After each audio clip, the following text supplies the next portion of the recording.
जब भी किसी ने दुनिया में कुछ बड़ा किया हो, चाहे वो कोई इन्वेंशन हो या कोई आर्ट, उसके पीछे एक चीज हमेशा कॉमन होती है, deep focus. Doctor APJ Abdul Kalam, the missile man of India, उनका फोकस इतना शार्प था कि वो एक बेंच पर बैठे बैठे घंटों तक पढ़ लिख सकते थे। आजकल हमारे बॉडी में तो एनर्जी होती है, बट दिमाग काफी क्लाउडी लगता है, थका हुआ लगता है, फोकस नहीं बन पाता है, कोई क्लैरिटी नहीं मिलती, सोचने का मन ही नहीं करता।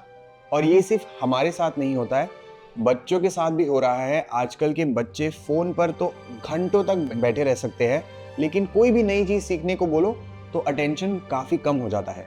And this video is about solving this major issue. आज वो सीक्रेट्स देखेंगे जिसकी वजह से हमारे ब्रेन का फुल पोटेंशियल हम एक्टिवेट कर सकते हैं। And this secret is to a healthy and a sharper brain.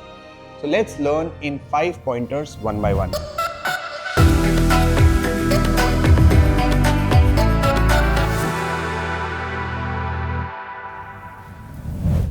First pointer, sun exposure. सही सुना आपने, सूरज की रोशनी सिर्फ विटामिन डी के लिए नहीं होती। पहले हमारे एंसेस्टर्स नेचुरली ही धूप में घूमते थे, एटलीस्ट सुबह की धूप में तो घूमते ही थे। और अब हम धूप को एक डिजीज की तरह अवॉइड करते हैं। हमारी आंखें नेचुरल लाइट को कम और आर्टिफिशियल लाइट को ज्यादा देखती है। फोन्स हो गए, एलईडीज हो गए, ऑफिस में सब कॉमनली फ्लोरोसेंट लाइट लगी होती है। जैसे ही हमारे आंखों पे लाइट पहुंचती है, हमारे ब्रेन को सिग्नल जाता है जो हमारे सर्केडियन रिदम को कंट्रोल करता है, यानी कि ब्रेन का एक internal clock. Morning sunlight activates our brain instantly.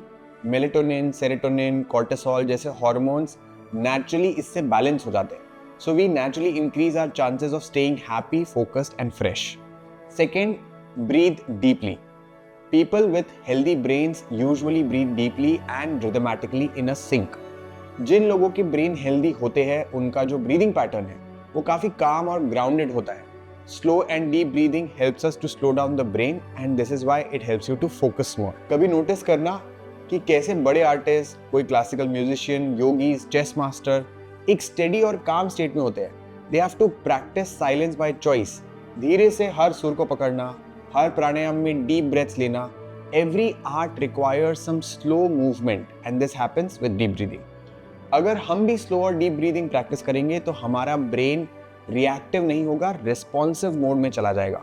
Deep breathing से ऑक्सीजन और CO2 का जो सही बैलेंस है वो मेंटेन होता है, जिससे नेचुरली क्लैरिटी और कामनेस दोनों बढ़ता है। So if you don't breathe well, try to set aside 5 minutes of your time. सिर्फ 5 मिनट के लिए डीप ब्रीदिंग प्रैक्टिस करके देखिए, आपको बहुत अच्छा लगेगा, आपका ब्रेन एकदम रिफ्रेश्ड फील करेगा। There is a saying, keep learning or the brain starts rusting. Einstein हो गए, लियोनार्डो डा विंची, कलाम sir, Swami Vivekananda, Steve jobs, ये सब लोगों में एक चीज कॉमन है, उनका दिमाग हमेशा कुछ नया सीखने के लिए क्यूरियस रहता था। हेल्दी ब्रेन क्रेव लर्निंग, उनका ब्रेन क्वालिटी नॉलेज और एक्सपीरियंस से और हैप्पी रहता है। जब हम कुछ नया सीखते हैं, चाहे वो एक लैंग्वेज हो, कोई इंस्ट्रूमेंट हो या कोई भी एक नया कॉन्सेप्ट भी हो, तो हमारे ब्रेन के अंदर नए न्यूरल पाथवेज बनते हैं।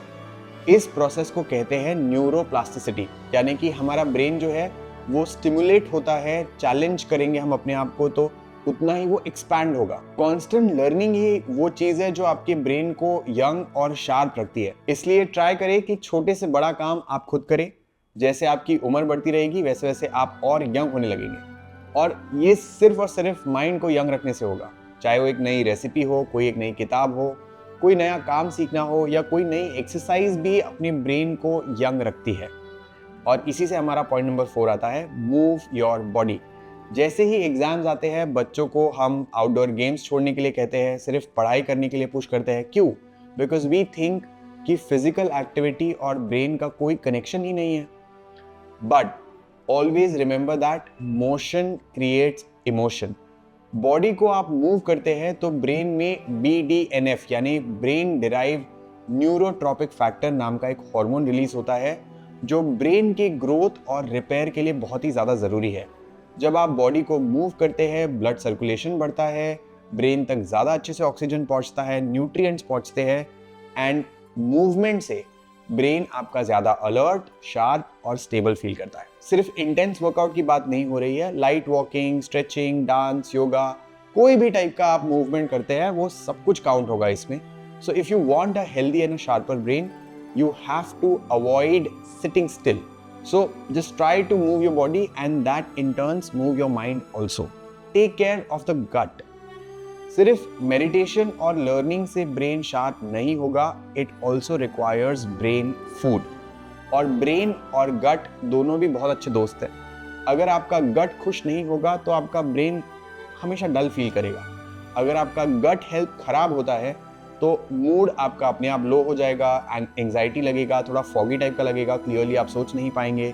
साथ ही बॉडी अगर आपकी डाइजेशन पे फोकस करेगी और ब्रेन का कंसंट्रेशन कम हो जाएगा. So remember, digestive issues is equal to mental blocks.